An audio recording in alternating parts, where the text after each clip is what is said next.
We've made it. We've finally reached a time period in which some people who were born are still alive today. That's amazing, isn't it? Anyways, in this video, we will talk about the First World War and the socio-cultural elements of the 1920s. So, let's begin. In President Wilson's re-election campaign, he used the slogan, "I kept you out of war." However, he would quickly enter the United States into the war once he was re-elected into office in 1917. Well, he was re-elected in 1916 and, was reappointed to office, you would say, in 1917. So, why did the United States enter the war? Many of you might think that it was the sinking of the Lusitania. However, war was not declared on Germany until April of 1917, which was around 2 years after the sinking of the Lusitania. The most probable reasons for joining the war were the Zimmern Telegram, Germany's declaration of unrestricted submarine warfare, and the fall of the Tsarist regime in Russia. Many historians agree that it was a combination of these factors that led Wilson to put us into the war. World War I made the central government way more powerful than it had ever been before. There was the Selective Service Act, which forced men to sign up for the draft, thus increasing the size of the American military from around 180,000 to over 5 million. Let that sink in. The government also introduced more agencies to regulate agriculture, industry, and trade. Wilson and other progressives like him believed that having the country enter the war would speed up the development of the economy as well as social reform. They were right and they were wrong. After the war, we see the rise of social equality, and equity if you want, and economic prosperity. However, the Great Depression essentially destroyed all of this progression, as so foretold by all panics and depressions ever. Now, World War I also ensued the most intense suppression of civil liberties and rights of the people in American history. There were the Espionage and Sedition Acts, which literally put you in jail for even slightly discrediting the government or dissenting against the war. Yeah, this is some Orwellian stuff that they had going on during this time period. And you wonder where George Orwell got these ideas from. So here are some examples of people who were arrested for these, in violation of these acts. Margaret Sanger was arrested for showing women how their bodies worked because it was apparently indecent. Eugene V. Debs, a socialist, was arrested and sentenced for 10 years for going against the war in a public speech. But he still ran for president in 1920 as a socialist. There's literal campaign pictures of him in the prison cell saying, "Vote for me." It's just pretty funny to look at. Anyways, some random dude named Shank had a U.S. Supreme Court case regarding these acts in which the phrase "clear and present danger" was first used as an impediment against free speech. Now, the war had some good points.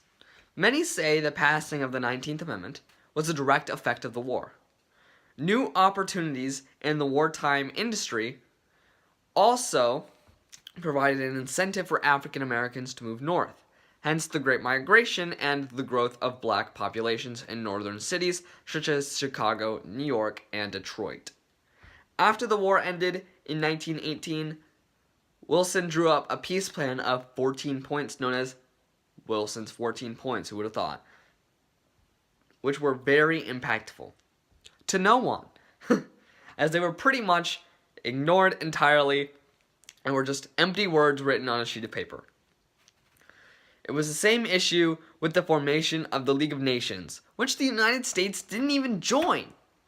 Like, come on! Why are you going to set up this plan that's going to fail miserably, and then you don't even join it because you know it's going to fail miserably, and yet you still endorse it? It doesn't make sense to me, but okay. Where they were not allowed to use military force. The League of Nations wasn't allowed to use military force to enforce their policies. Yet, how are you supposed to keep the peace without some way of enforcing your own accords? It doesn't make sense. It doesn't make sense to me. It didn't make sense to Congress, which is why they didn't allow us to enter in the League of Nations. And yet they still allowed its formation and endorsed it, but they didn't let us join it, and World War II happened anyways. Now let's get into the Roaring Twenties, as historians so call it.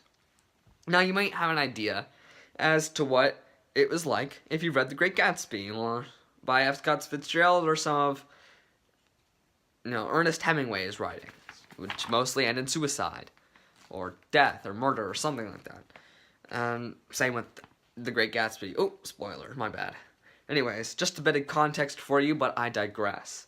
The 1920s saw the rise of the original conservative Republicans of the Gilded Age, without the preaching of laissez-faire economics, however.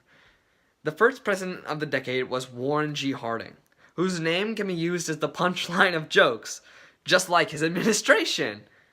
Most of the government corruption of the time can be pinned to his administration. While he wasn't very corrupt or scandalous himself, he appointed terrible people to government positions, including Attorney General Henry Daugherty and Interior Secretary Albert Fall, who were both very terrible people, and you should read up on them if you want to know more. Business boomed in the 20s. You have the development of avionics, chemicals, and electricity that allowed for the creation of new products and jobs. American foreign trade investment also grew tremendously to the point where the dollar, the American dollar, was more important than the pound, the British pound, in regard to international trade. Now, during this time, many Americans engaged in egregious misuse of credit, just like teenagers do today, because they don't know how credit works. Anyways, to the point where it was socially acceptable to go into debt just to maintain what was known as the American standard of living. Yeah, that sounds like a good idea, doesn't it? A Great Gatsby. I mean, what?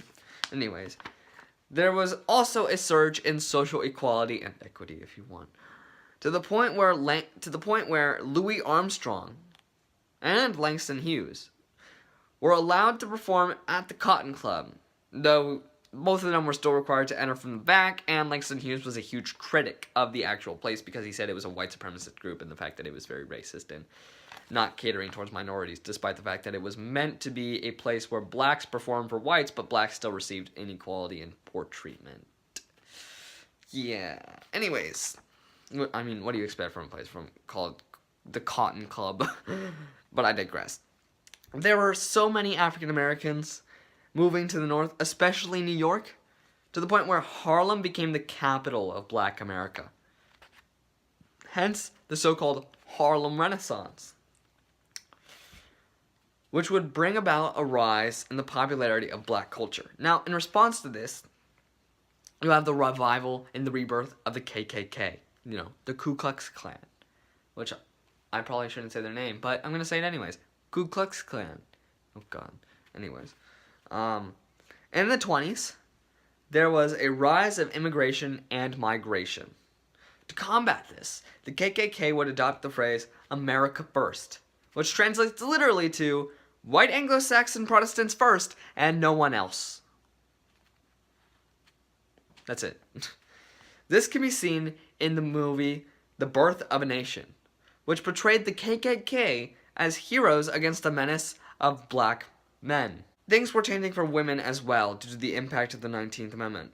Flappers, as they were so called, kept their hair and skirts short, smoked cigarettes, and drank illegally in public. Oh, speaking of illegal drinking, you also have the rise and fall of Prohibition, which was actually a nativist attempt to decrease the number of Germans and Southwestern Europeans, as their cultures relied heavily on alcohol. Yeah. You also have the issues of fundamentalists versus modernists, which is best displayed in the Scopes monkey trial, where a man was arrested for teaching evolution in a biology class. I mean, people still have waivers to exempt from the evolution unit in biology today, which is crazy.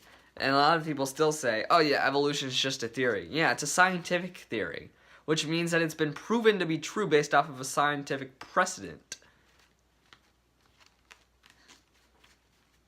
Anyways. Oh, by the way, all of this ended with the Great Depression on Black Tuesday. So you can say goodbye to all of the progress that, the 20s and World War I have made. It's just all gone. Oh, and then you have World War II again. So we finished the overview. Sorry, I didn't go over this at the beginning. But yeah, we finished the overview. And now we're going to get into vocabulary. So let's go over some vocabulary from this unit that I might not have covered in my overview. The first one is consumerism, which is the protection or promotion of the interests of consumers. It encourages the attainment of goods and services in ever-increasing amounts. The Red Scare, this is the second one, didn't grow in popularity until the Cold War, but it was still existent in society during the 1920s. Why? Because communism was existent during this time period. It was one of the reasons for nativist sentiments against Western Europeans because of the growing communist and socialist advocates in the United States, like Eugene V. Debs, as well as the Bolshevik Revolution and the Russian Revolution led by Vladimir Lenin in Russia starting in 1917, which is also one of the reasons why the United States had to join the war in 1917. Yes. Next one is the Sacco or Satchel and Vanzetti trial, which resulted in the execution of these two Italian immigrants.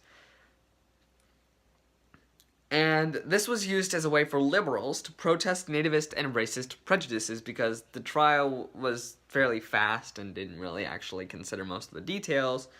But they were convicted and for murder in Massachusetts, and these liberals declared that they were innocent, despite the fact that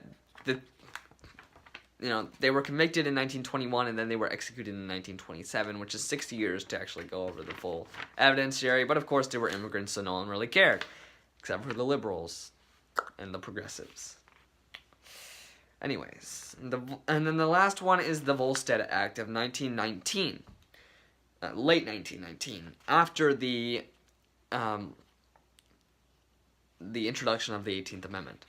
It was used as an action meant to enforce the Prohibition as established in the 18th Amendment, because the 18th Amendment was only 111 words, and the Volstead Act was about 25 pages long. This was a way to actually clarify what some of the stuff in the 18th Amendment meant, as well as a way to enforce it in the particular details of the actual amendment. And so we finished vocabulary that I might not have covered. So now we'll get into the closing statement. And so we're done with period 7. Woohoo! We're going to get into the Great Depression now. And World War II, which includes the Holocaust. Yay. Anyways, we finished this unit on the progressives. It all ends with the stock market crash in 1929. October 29th, 1929, otherwise known as Black Tuesday. And this will mark a very important time, because we have these 1920s where everyone was engaging in illegal activities and was fun. I guess it's fun to be a criminal, but yeah. And World War I, which was pretty much only important to the United States because it sped up, reforms and progressive change. And the United States didn't really supply much in regards to military might because of the fact that most of the soldiers were fat and were even nicknamed doughboys by the other armies, including the French and the British, because they were actually, because they had full bellies. Doughboys. That's pretty funny, I guess. I don't know. Anyways, yeah, that's it. So I'll see you next time.